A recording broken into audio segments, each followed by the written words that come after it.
Hey guys, welcome to my channel. আমি মনে এখন আমরা কথা বলবো হচ্ছে পৌশালে দিয়ে এক্ষুনি একটা আপডেট দিয়েছে শরৎ মিউজিক পৌশালের দিকে ক্রেডিট যাচ্ছে এই ভিডিওর। অলরেডি রিয়েল এনার্জি প্রোডাকশন হাউসের অফিসে হল মালিকদের ঢল নেমেছে। ইয়েস, অলরেডি হল মালিকদের উন্মাদনা তুঙ্গে। আরে তোমাদের আমাদের সাকিবিয়ানদের উন্মাদনা একরকম জায়গায়। সাকিবিয়ানরা হল খুলবে। আমার এখনও একটা চিত্র মনে আছে, যে চিত্রটা হচ্ছে এরকম হলে এরকম কোলাপসেবল গেট দেওয়া রয়েছে, গেট ভেঙে পুরো লোক হুড়মুড় করে ঢুকছে তুফানের সময়। আমার এত ওই উৎসব, ওই উন্মাদনা, বা টিকিট কাউন্টার থেকে টিকিট পাচ্ছে না বলে টিকিট কাউন্টারের উপরে উঠে ধাই করে লাথি মারছে সাকিবিয়ানরা। সিরিয়াসলি এটা হচ্ছে ক্রেজ মেগাস্টার শাকিব খানের বাংলাদেশে। সিরিয়াসলি উনি বাংলাদেশের বাদশাহ অফ বক্স অফিস, ঠিক আছে। ওই জায়গাটা এখন বিয়ন্ড লেভেলে চলে গেছে, ধারে পাশে আর কেউ নেই, এটা তো বোঝাই যাচ্ছে। এবং এই অন্তরাত্মা ছবিটা রিলিজ করছে, এটা সিঙ্গেল স্ক্রিনে কতজন নেবে সেটা নিয়েও যথেষ্ট ডাউট আছে। যদি না নেয় তাহলে এইটুকু তো কনফার্ম জেনে রাখো যে ভাই অন্তরাত্মা হচ্ছে সেকেন্ড চয়েস, সাকিবিয়ানদের সেকেন্ড চয়েস, ফার্স্ট চয়েস বরবাদ। তাহলে বাকি ছবিগুলো যাবে কোথায়?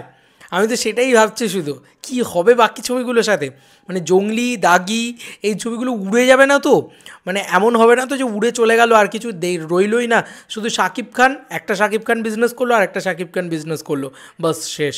একটা শাকিব খান 100 কোটি টাকার ব্যবসা করে নিল হয়তো, এটাও হতে পারে। বরবাদ সেই জিনিসটা হতে পারে। যাই হোক, কালকে সেন্সর বোর্ড থেকে অলরেডি শাহরিন আক্তার সুমি তিনি জাস্ট রিয়েল এনার্জি প্রোডাকশন হাউসের অফিসেই গিয়েছেন। ইতিমধ্যেই ওখানে প্রচুর মানুষ, প্রচুর হল মালিকদের লাইন পড়ে গেছে। যেরকম আমরা ছায়াবানীর কথা বলছিলাম, ময়মনসিংহ, এছাড়াও আরও প্রচুর সিঙ্গল স্ক্রিনস নাকি, যারা so called single screen, so called ওই যে বলে না যে আমরা একদম ওই চটপাটা হলটা একদম সস্তায় টিকিট কেটে দেখার সিনেমা হল। আর সত্যি তো বাংলাদেশের সিঙ্গল স্ক্রিনের অক্সিজেন তো শাকিব খান, এটা তো মানতেই হবে। শাকিব খান না থাকলে বাংলাদেশের সিঙ্গল স্ক্রিন বলে আর কিছু থাকবে না। তো এইটা শাকিব খানের এই যে ছবিগুলো আসছে, সিরিয়াসলি সিঙ্গেল স্ক্রিনকে অন্তত এই একটা বছর বাঁচতে সাহায্য করবে, এই দুটো ঈদে শাকিব খানের যা ছবি আসবে। আচ্ছা, এবার মূলত সিঙ্গেল স্ক্রিন ঢল নামিয়ে দিয়েছে, এবং কালকে নাকি কিছু মানুষ সিনেমা পেয়েও গেছেন, এবং বড় বেশি রেন্টাল দিয়ে এই সিনেমাটা নেওয়া হবে। এটা খুব স্বাভাবিক বিষয়, কারণ তাদেরকে ব্যবসা দেবে এই শাকিব খানের বরবাদ। তো সিঙ্গেল স্ক্রিনে প্রচুর হল মালিকরা, তারা এখনও অবধি অফিসে নাকি লাইন দিয়ে দাঁড়িয়ে আছে যে কখন একটু বরবাদ পাবে। তারা চাইছে যে বরবাদ আমাদের সিনেমা হলে চালাতে দাও ভাই, আমরা আমাদের সিনেমা হলে বরবাদ চালাতে চাই, আমরা একটু ব্যবসা করতে চাই।